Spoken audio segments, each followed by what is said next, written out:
അസ്സലാമു അലൈക്കും വറഹ്മത്തുള്ളാഹി വബറകാതുഹു. അൽഹംദുലില്ലാഹ് അസ്സലാത്തു വസ്സലാമു അലാ അഷ്റഫി റസൂലില്ലാഹ് വഅലാ ആലിഹി വസഹ്ബിഹി അജ്മഈൻ അമ്മാ ബഅദ്.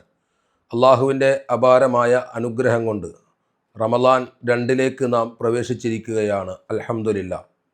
ഈ പരിശുദ്ധ റമളാൻ 30 നോമ്പനുഷ്ഠിക്കുവാനും മറ്റു സൽക്കർമ്മങ്ങൾ ചെയ്യുവാനും അള്ളാഹു നമുക്ക് തൗഫീക്ക് നൽകി അനുഗ്രഹിക്കുമാറാവട്ടെ. ബിസ്മില്ലാഹിർ റഹ്മാനിർ റഹീം. ഷഹ്റു റമളാൻ അല്ലദീ ഉൻസില ഫിഹിൽ ഖുർആൻ. അള്ളാഹു സുബ്ഹാനഹു വ തആല ഈ മാസത്തെ നമുക്ക് പരിചയപ്പെടുത്തി തരുന്നത് തന്നെ ഖുർആൻ ഇറങ്ങിയ മാസം എന്നാണ്. പരിശുദ്ധ ഖുർആൻ അള്ളാഹു സുബ്ഹാനഹു വ തആല നമ്മളിലേക്ക് ഇറക്കപ്പെട്ടത് എന്നതാണ് ഈ മാസത്തിൻ്റെ ഏറ്റവും പ്രധാന ബഹുമാനമായി അള്ളാഹു തആല തന്നെ പറഞ്ഞത്. അതുകൊണ്ട് തന്നെ ഈ ഒരു മാസം പരമാവധി ഖുർആൻ പഠിക്കുവാനും ഖുർആൻ ഓതുവാനും ഖുർആൻ അനുസരിച്ചു കൊണ്ട് ജീവിക്കുവാനും നമുക്ക് സമയം കണ്ടെത്തേണ്ടതുണ്ട്. ഖുർആൻ അള്ളാഹു സുബ്ഹാനഹു വ തആല നമ്മളിലേക്ക് അയച്ചതിൻ്റെ പ്രധാന ലക്ഷ്യം തന്നെ ഒന്ന് ഈമാനുൽ ഖുർആനാണ്. ഖുർആൻ കൊണ്ട് വിശ്വസിക്കുക എന്നുള്ളതാണ്.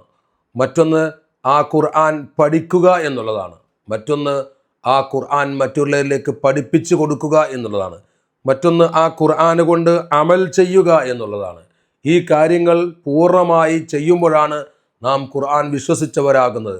അള്ളാഹു സുബ്ഹാനഹു വ തആല ഈ പരിശുദ്ധ മാസത്തിൽ ഖുർആൻ പഠിക്കാനും മനസ്സിലാക്കാനും ഉൾക്കൊള്ളുവാനും അള്ളാഹു നമുക്ക് തൗഫീക്ക് നൽകി അനുഗ്രഹിക്കുമാറാവട്ടെ. നമ്മളൊക്കെ ഖുർആൻ്റെ അഹ്ലുകാരായി മാറണം, ഖുർആനുമായി ബന്ധമുള്ളവരായി മാറണം. ഹബീബ് മുഹമ്മദുർ റസൂലുള്ളാഹി സ്വല്ലല്ലാഹു അലൈഹി വസല്ലമ തങ്ങൾ ഖുർആൻ നമുക്ക് പഠിപ്പിക്കുവാൻ അതിൻ്റെ തഫ്സീറുകൾ ഒരുപാട് ഹദീസുകളിലൂടെ നബി സല്ലല്ലാഹു അലൈഹി വസല്ലമ തങ്ങൾ നമുക്ക് വിശദീകരിച്ച് തന്നിട്ടുണ്ട്. അത് നാം പഠിക്കുകയും മനസ്സിലാക്കുകയും ചെയ്യുക.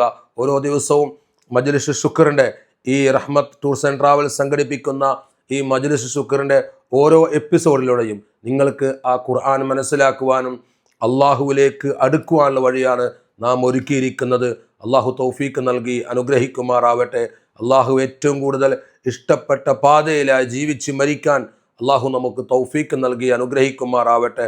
അള്ളാഹു എന്ന അജയ്യമായ ശക്തിയെ മനസ്സിലാക്കുവാനും ആ ശക്തിയെ ഉൾക്കൊള്ളുവാനും നമ്മുടെ ജീവിതത്തിൽ സദാസമയം ആ ശക്തിയുമായി ഒരു ബന്ധം സ്ഥാപിച്ചുകൊണ്ട് ജീവിക്കുവാനും നാഥാ ഞങ്ങൾക്ക് നീ തൗഫീക്ക് നൽകി അനുഗ്രഹിക്കണേ. റബ്ബനാ തഖബ്ബൽ മിന്നാ ഇന്നക അന്തസ് സമീഉൽ അലീം വതുബ് അലൈനാ ഇന്നക അന്തത് തവ്വാബുർ റഹീം വആഖിറു ദഅവാനാ അനിൽ ഹംദുലില്ലാഹി റബ്ബിൽ ആലമീൻ. അസ്സലാമു അലൈക്കും വറഹ്മത്തുള്ളാഹി വബറകാതുഹു.